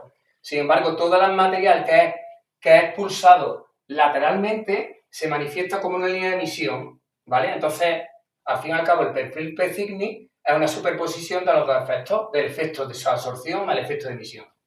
Esto no lo he probado, pero bueno, es otra de las cosas que puede merecer la pena. Nova y supernova, igualmente. Eso sobre todo son campañas de lapso, que de vez en cuando te puede venir una alerta. Hay una nova con observaciones, pues se quiere ver sobre todo la evolución de la nova. Al principio, sobre todo, podemos captar en los primeros momentos las altas velocidades que se registran en la explosión, ¿vale? Por ejemplo, aquí, centrándose en la línea del silicio, pues han tratado de medir el desplazamiento al azul. Desplazamiento al azul porque al explotar nosotros, parte del material pues se dirige a nosotros y vemos ese desplazamiento al azul. Pero es que también nos puede permitir incluso tratar de clasificarla y medir su velocidad. Medir su velocidad, como hemos dicho, está en la evolución de la misma nova, como veis aquí, de la misma supernova. Esta es en enero del 31 de 2014 y 20 y tantos días después, cómo ha ido evolucionando. Y podemos analizar cómo ha cambiado la velocidad directamente por el desplazamiento de Doppler. Incluso dependiendo de la especie atómica de las líneas presentes, podemos también clasificarlas, ¿vale? Luego están otro tipo de estrellas. También he probado con estrellas simbióticas. Las estrellas simbióticas son una estrella enana blanca con una roja y hay un disco de acreción de la gigante roja que va soltando material interestelar que es atraído por la enana blanca. Entonces, ¿qué capturamos con el espectro? Como veis, el espectro es como de una estrella M, de una estrella fría. Veis que la banda de titanio es lo predominante, pero lo curioso de este tipo de estrellas es que sobre bandas del óxido de titanio, bandas moleculares, que son típicas de la M, aparecen también superpuestas líneas de emisión, ¿vale? Como la H-alfa que tenéis ahí, la del nitrógeno ionizado, que también está aquí, este pico que es del H-beta, esta si cabe, tiene líneas de emisión todavía más notorias, como la que veis aquí. H-beta, de los 3, de la línea prohibida de los 3, pues bueno, al final es la suma del espectro de la estrella más fría, de la estrella tipo M, que se ha superpuesto el espectro que emite la nube de acreción alrededor de la enana blanca. Eso es lo que estamos capturando con una simbiótica, el efecto superpuesto de ambos, de la estrella fría y de emisión de la nube de gas. Y luego la estrella de carbono. La estrella de carbono es una evolución de la estrella M, son estrellas de menos de 2000 Kelvin, donde vemos que ya prácticamente no aparecen bandas del óxido de titanio y lo que empiezan a proliferar, sobre todo, son la banda de Schwann, sí, son elementos del carbono. Pues bueno, ahí está identificando directamente la especie del carbono. José, no sé cuándo te queda. Ya, me quedan 5 minutos. Eso, dejamos un tiempo para las preguntas. Sí. Para que... Ya termino. También podemos sacar el espectro de un cometa, aunque como he dicho anteriormente, los espectros de cualquier elemento de nuestro sistema solar están contaminados por la luz solar. Entonces hay que discriminar qué parte de la información es del Sol, qué parte es de nuestra atmósfera y qué parte es propia del cometa. Entonces, estas que veis en blanco, en amarillo, son líneas telúricas, porque son las que proliferan en la zona ya cercana al infrarrojo, como ahora veremos, que es lo último que me queda por comentaros. Luego las que están marcadas en azul son las típicas son líneas del Sol, de una estrella tipo G2. Aquí veis incluso las líneas del calcio iniciado típicas del Sol, ¿vale? La línea K y la línea H. Y las bandas típicas, las bandas más características del cometa son las bandas de Schwann, aunque también aparecen algunos compuestos moleculares relacionados con el amoníaco, relacionados también con el ciano y demás. Pues bueno, esas características, eso se debe al efecto de sublimación, o sea, la transformación de la parte sólida del cometa por el efecto de la radiación solar al convertirse en gas, ¿vale? Es como se emiten esas bandas. Y ya para terminar, sabéis que al Staré también te puedes comprar una red de difracción, pero que está focalizada hacia el infrarrojo. Le tienes que poner un filtro antes para que el orden 1 no se te meta en el infrarrojo, porque te lo contaminaría. Ya comentaré un poco lo del orden 1, orden 2. Le metes un filtro previo justo antes de la rendija, de manera que el orden 1 no se te mete en el infrarrojo y cambia la redifracción. Esto es una redifracción igualmente de 300 líneas por milímetro, pero veis en un micrón centrado en la zona infrarroja, ¿vale? Entonces aquí veis espectros ya en el infrarrojo de estrellas que van desde los 5.000 y pico astrón hasta los 9.500, ¿veis? Una estrella tipo A, de las típicas estrellas que tienen la serie de Balmer del hidrógeno, y veis lo que os comenté anteriormente de la serie, está la serie de Balmer aquí recogida al final del espectro, como veis aquí la H-alfa, pero es que también podemos identificar las líneas de la serie de Paschen, aquellas que dijimos que podemos identificar solamente en el infrarrojo. Pues aquí están identificadas. Aquí se nos presentan. Luego, hay que reconocer que el infrarrojo está muy contaminado por la atmósfera. Todo esto que veis aquí son líneas telúricas, fundamentalmente por el agua y por el oxígeno, que prácticamente absorben casi la gran parte de la radiación solar que nos llega de la estrella. Aquí más, toda esta zona también está muy contaminada. Esta zona igualmente. Y esto, como veis, igualmente, lógicamente, para otro tipo de estrellas se vuelve a manifestar. Entonces, hay ciertos rangos de espectro infrarrojo que estamos ciegos, no podemos analizarlo, ¿vale? Y esta, por ejemplo, una estrella B también vista en el infrarrojo, donde aparte de la línea H alfa, que ya veamos en la zona roja del visible, también podemos ver algunas líneas de emisión. Y estas, fijaos, aunque aquí no estén identificadas, son las líneas de Paschen, de la serie de Paschen del hidrógeno, pero en emisión. Esto es una estrella tipo M y esto es una estrella tipo K, donde se puede distinguir también el triplete del ion calcio. Y ya por último, pues el software el original de Christian Bill, ahora no me acuerdo, este que es tan complejo, te permite fusionar un espectro en baja resolución, tanto del visible como el infrarrojo. Entonces, para esta misma estrella que saqué el espectro en el visible más el infrarrojo, lo que he hecho es unirla y tenemos un espectro que va desde los 3.800 astros hasta los 9.500. Y donde se ven las líneas de la serie de válvulas del hidrógeno y las líneas más características que hay que se pueden distinguir de este tipo de estrellas. Bueno, con esto ya he hablado bastante de la mula. En la siguiente sesión, como digo, ya un poco explicaré la rutina que yo utilizo para sacar los espectros, ¿vale? Sobre todo con el STAR, que es lo que ahora ya vengo utilizando, porque un poco el SA100 ya lo he dejado un poco de lado, lógicamente, pero sobre todo me centraré un poco con la metodología que sigo, las tomas de calibración, cómo las hago, los detalles de cómo, aunque eso ya algunos que estéis metidos ya sabéis, pero bueno. Sí, pero será interesante que lo practiques para ver Vale, todo el ciclo. Que la parte... Pues nada, cualquier cosa que queráis preguntarme, modestamente intentaré contestarla, la que no, pues lo que se pueda. Bueno, yo le voy a una cosa que me encanta el trabajo que ha hecho. ¿Has puesto de la galaxia? Sí. De la desplazamiento Doppler. Sí. Ese era tuyo, ¿no? No, de la galaxia no tengo nada. Mira. Ah, vale. Era por saber no.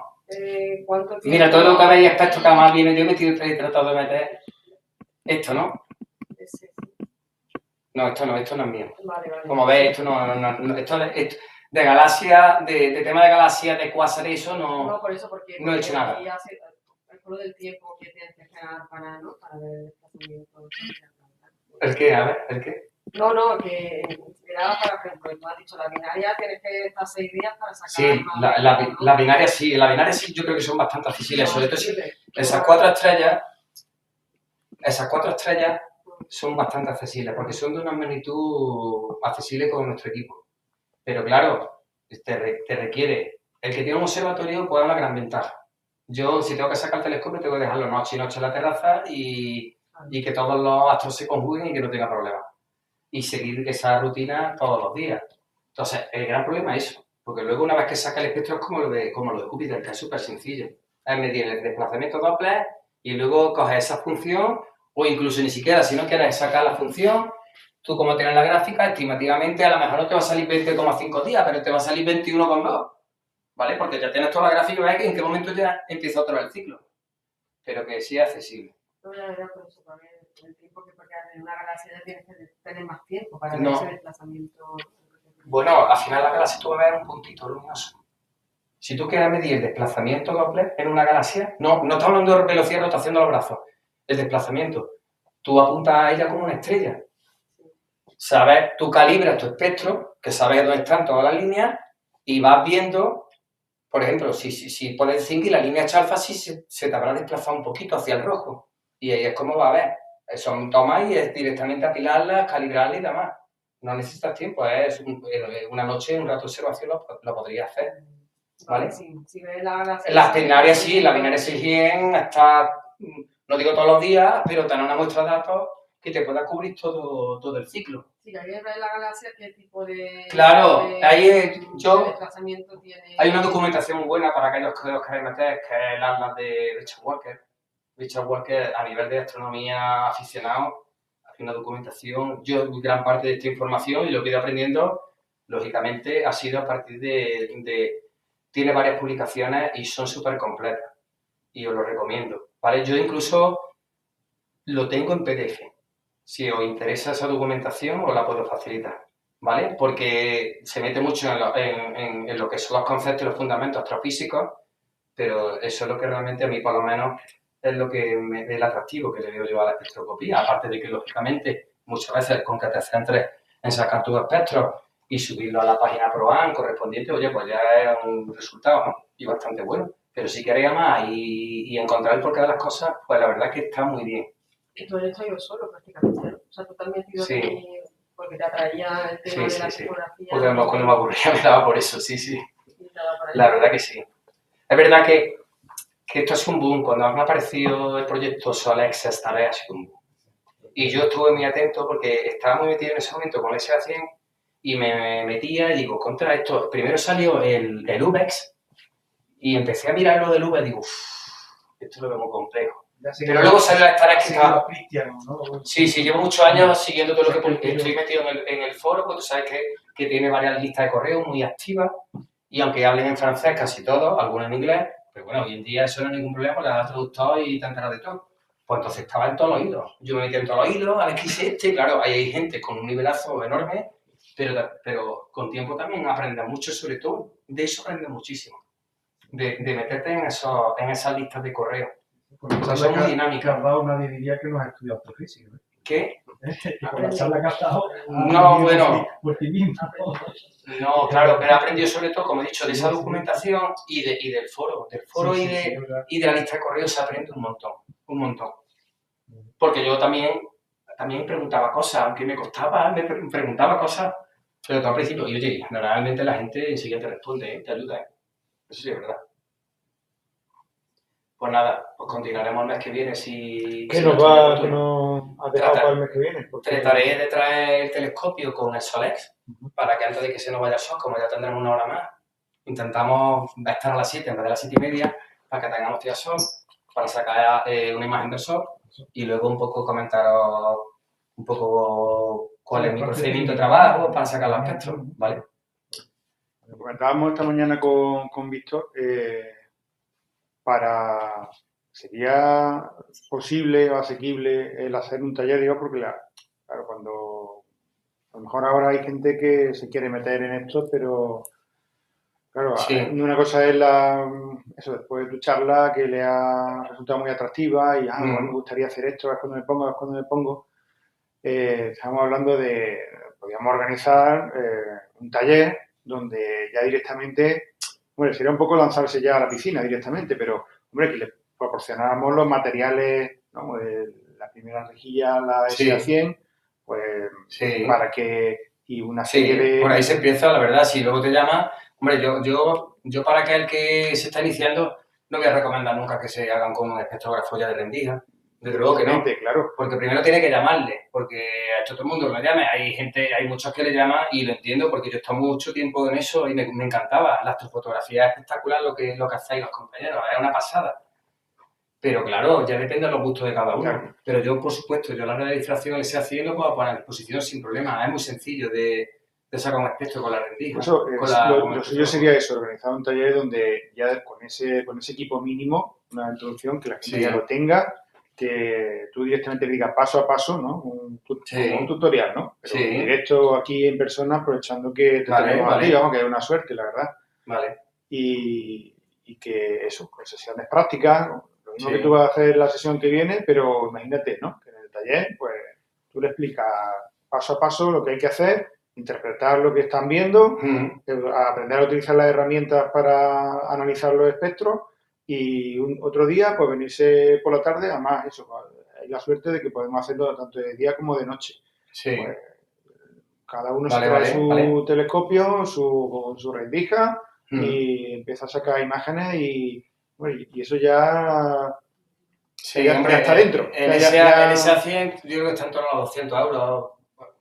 Yo creo que lo compré en 150, pero bueno, ya han pasado los años, yo creo que estará por ahí. Un espectrógrafo de estos, pues bueno, Víctor lo tiene más fresco, lo que vale. Sí. Aquí hay una parte que es la óptica, que ya depende de lo que quieras, porque claro, esto es como todo, esto lo sabéis todos vosotros. ¿Qué quieres hacer alta resolución? Necesitas una radiofracción de alta resolución de 2400 líneas. ¿Qué quieres hacer baja resolución? Te tienes que comprar una de 300 líneas. Que la configuración para alta resolución y baja resolución no es exactamente la misma para ser purista, porque la de alta resolución con el Staré tiene el bloque colimador, tiene una focal de 125. Sin embargo, la configuración óptima para baja resolución es de 80.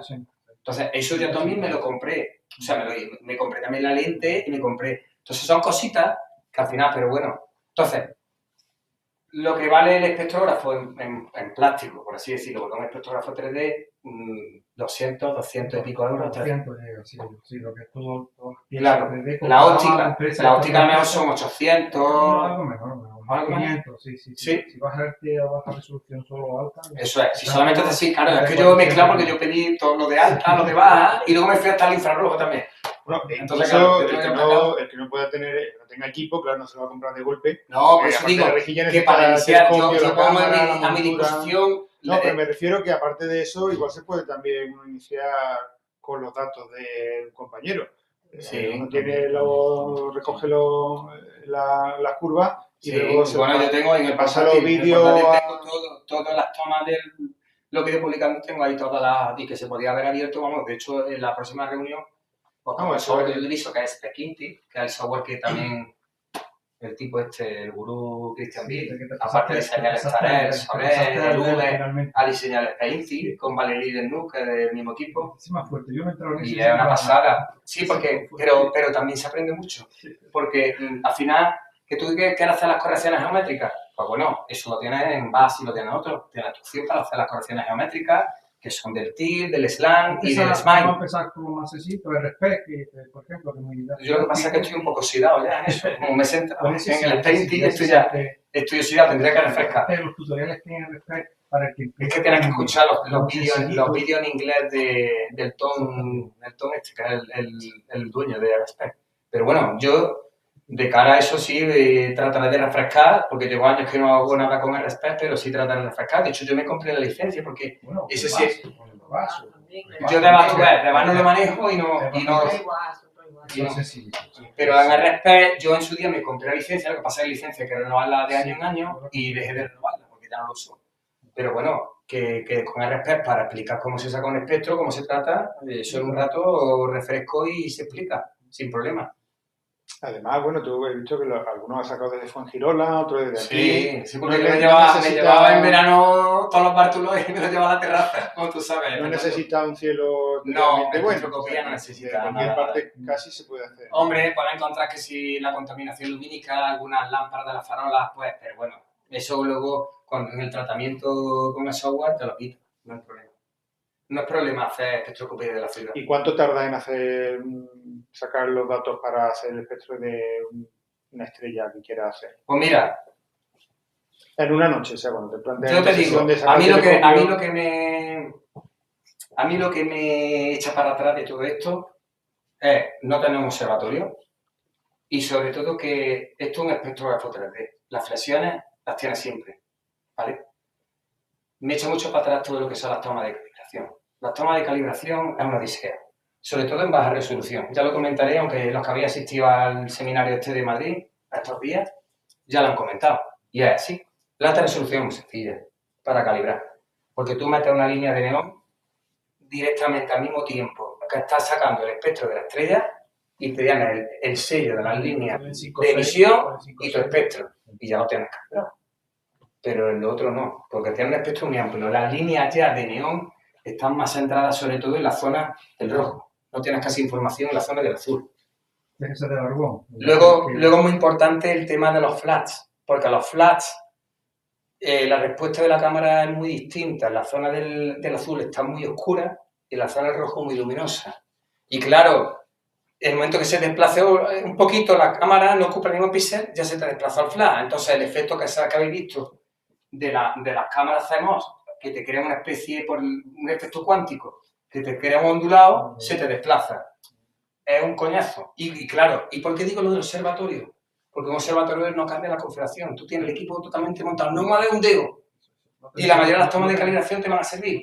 Pero como mueves un dedo, yo por eso cuando me voy y lo monto, digo, venga, la más, es que otra vez tengo que hacer las tomas estas. Y es lo que me fastidia. Las flash, un coñazo. Utiliza una doge, ¿no?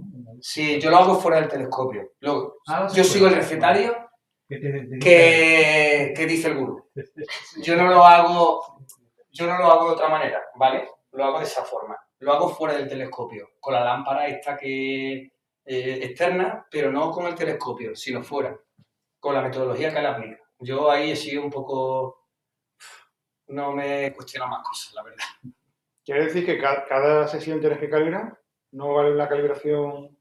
Es lo que te quiero decir, que se está montando y desmontando el equipo, Eso. nada más que coger el espectro, la Sí. foca es 3D, lo coges, lo sacas y lo pones, eso es de plástico, está movido y Es lo más... yo ya lo tengo demostrado, eso es un problema. No, lo que viene a decir es que Yo, va mira, a tardar más tiempo la Para alta calibración. resolución, las últimas que he subido, yo no las he hecho y las he subido, digo, bueno, si se quejan los de la base de datos de París, pero en alta resolución no se les trae problema.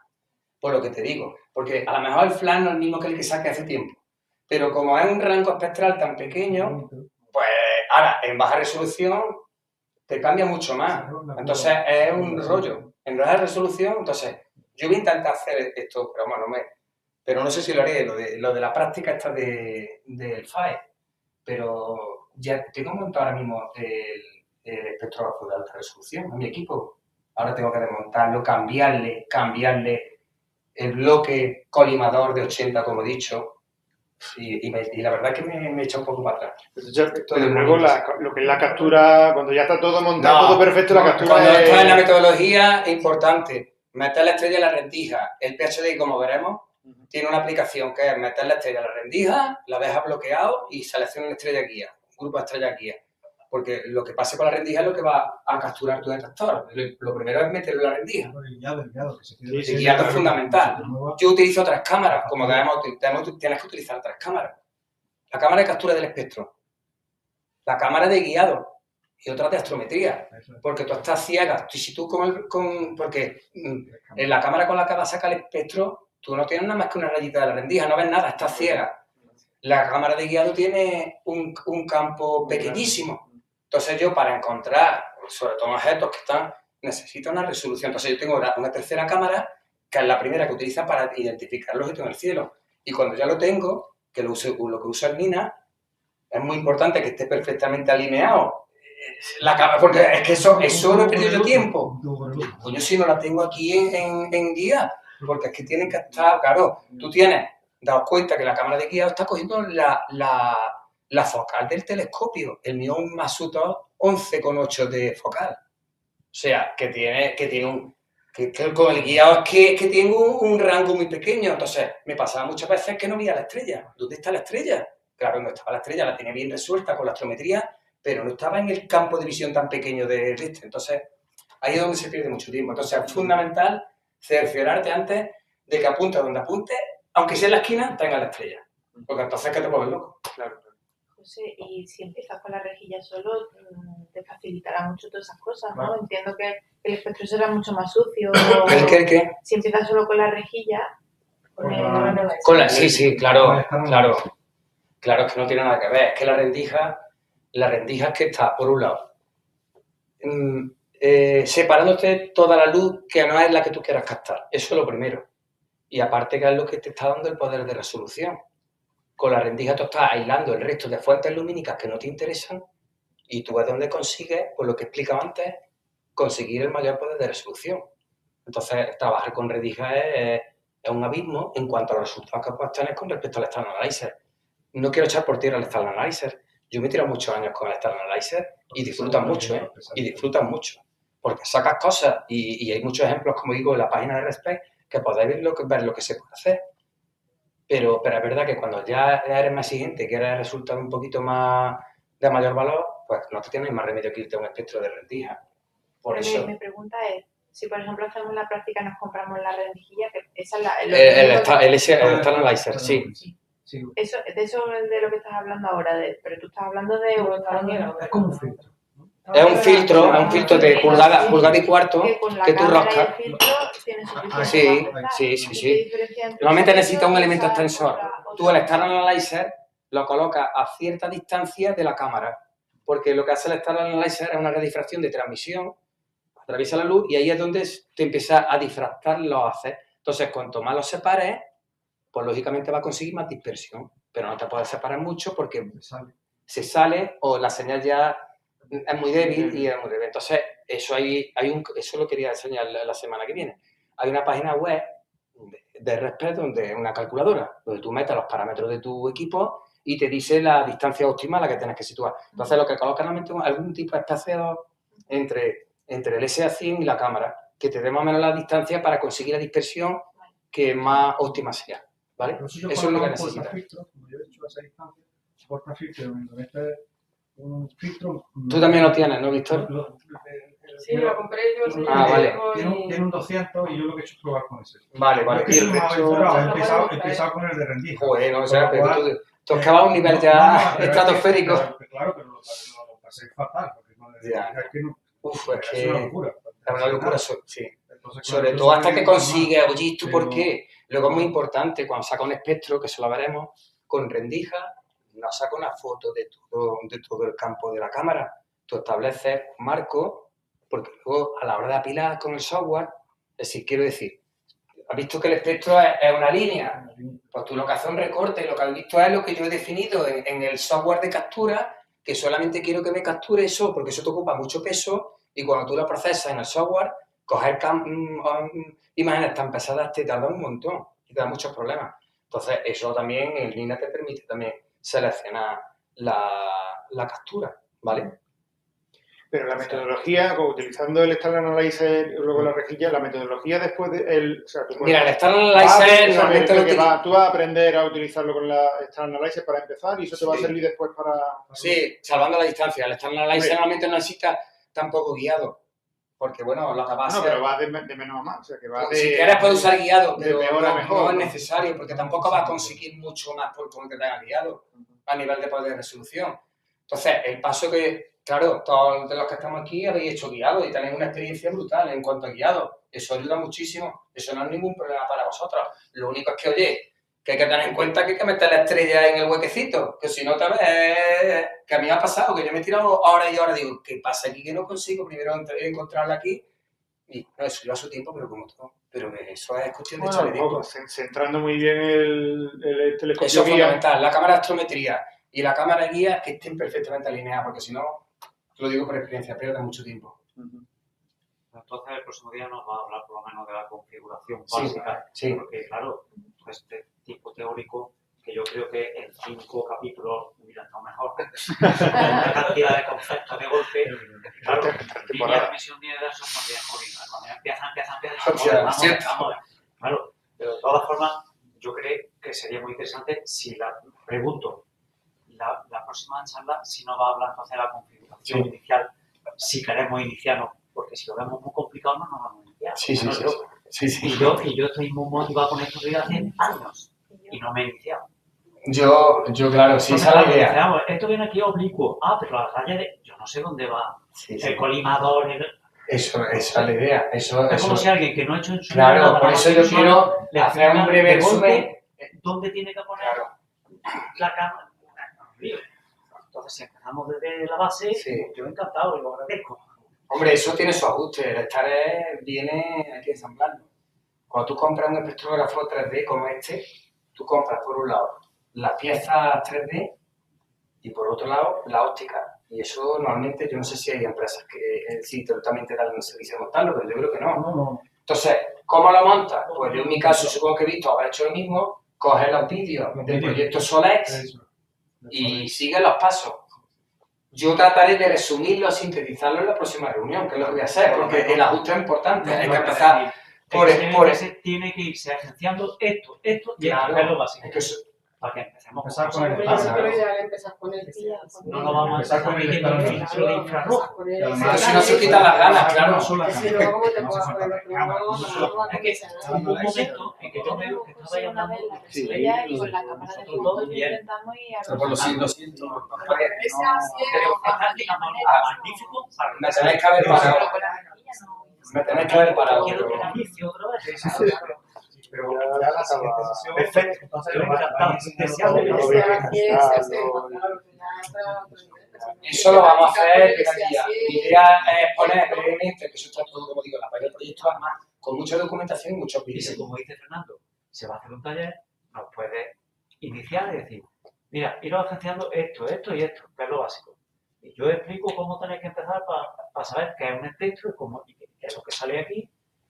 ¿Cómo calibrar? con Hombre, el que incluso ahí tubo podemos tenéis, echar una si es mano. idóneo o no Sí, sirve sí, ese nosotros tubo, Lo que sabemos, podemos echar una qué mano. cámara guía tiene, esa no me sirve, y todo ese tipo de cosas.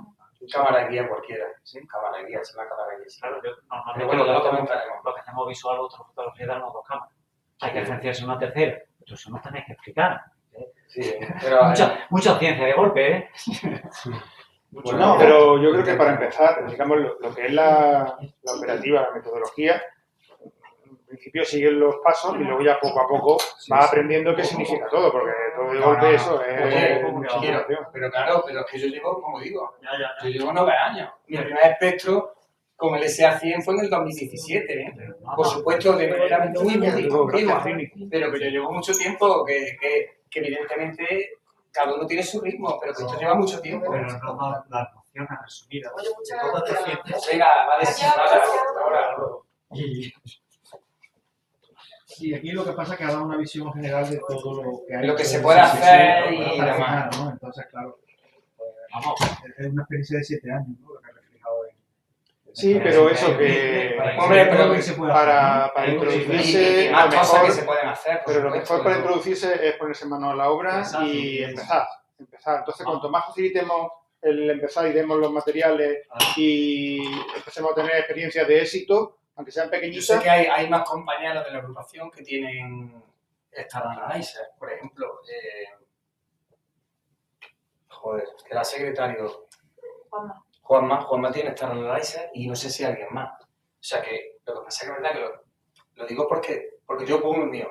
Pero que para hacer ese taller, aquellos que tengan Star Analyzer se lo puede traer y así tenemos más equipos para que podamos probar más. Pero ¿Vale? está bien un poco dar, por ejemplo, en la próxima charla qué cosas van a hacer falta, porque tú sabes que yo le tengo ganado hace tiempo. Sí. Pero me resulta un poco tedioso pensar ahora en tener que hacerme la cosa esta 3D. Si es solo con la rejilla, pero olvídate. y con la rejilla ya solo voy a poder... María, olvídate de las tareas. Vamos a entrar en el SA100 para cosas muy empezar. sencillas, Olvídate de lo otro. sencillo Lo que vas yo poco a puedo conseguir. poco. Empezando con los sencillos. Y ahora, Lo otro no tiene más historia. Es el filtro, el divulgar la cámara que tenga. Yo he sí, enseñado cámaras tengo, que yo empecé tengo. con la QH5, que aún la 120 y la 585, o sea que... sobrar. Lo que no sé si la Y lo- montura me vale porque la que tengo es alta azimutal, no es ecuatorial. Para hacer guiado igual. Te da igual. No vas a hacer guiado con el SA100, no te hace falta. Si tienes muchos objetos para probar. Entonces, Mucho, la y muy rejilla brillante. yo ya la he mirado hace Yo tiempo. todas las ya la- tomas que habéis visto que hice con el SA100 no uso nunca guiado. Porque bueno, al final lo que se trata un poco de ir aprendiendo la técnica y ver lo que saca. Tampoco vas a conseguir mucho más si tienes un guiado con el SA100, la verdad. No vas a conseguir mucho más, no merece la pena. Para fotocopiar? ¿Qué focal necesitas? Focal para espectroscopía, mira, depende. El Stares está diseñado para funcionar los tipos, si no recuerdo mal, entre el 7 y 8 de focal hasta el 11 o 12. Ese es el rango extra, el rango óptimo de focal. En el mismo proyector te viene. Ahora, el SA100, el SA100 te recomiendan focales largas. Pero lo que pasa es, con el SA100 puedes utilizar para experimentar, utilizar cualquier telescopio. No es problema. Con el otro sí, depende del espectrógrafo de rendija, pues lógicamente el fabricante o que lo haya diseñado te va a decir, y en el Stares está en ese rango, el óptimo. Hay documentación al respecto que te justifica por qué. Yo no quiero, pero de manera sintética también lo trataré de exponer en la próxima reunión, ¿vale? Los motivos esos. muy bien. Pues si queréis, si tenéis alguna pregunta, alguna última pregunta, pues nada, pues muchísimas gracias. Pues José. nada, Ha sido- si podéis y estáis interesados, en vez de a las 7:30, Eso. quedamos a las 7, Quedamos un yo poco prepararé antes. el equipo y por lo menos veis cómo se saca el espectro. Aparte del espectrógrafo, que al final solo es el Stares, pero que no tiene el equipo, el conjunto de guiado, es lo mismo. Entonces, pues, para sacar imágenes solares como también Tú habéis ya has visto sacado cuando he compartido. el solar completo, haciendo el barrido Sí, y, sí. y lo sacas aquí, que es espectacular, Sí, sí, sí, lo sí. sacas en H-alfa, lo sacas en lo que Sí, quieras. sí. Bueno, realmente para eso tiene un coste muy alto. Pero es muy sencillo, Muy sencillo. no tiene más Pero historia. con el solar vas a hacer una idea, ¿no? Entonces, ¿qué pasa? Que con el Solar tiene una rendija de nada más que 10 micras.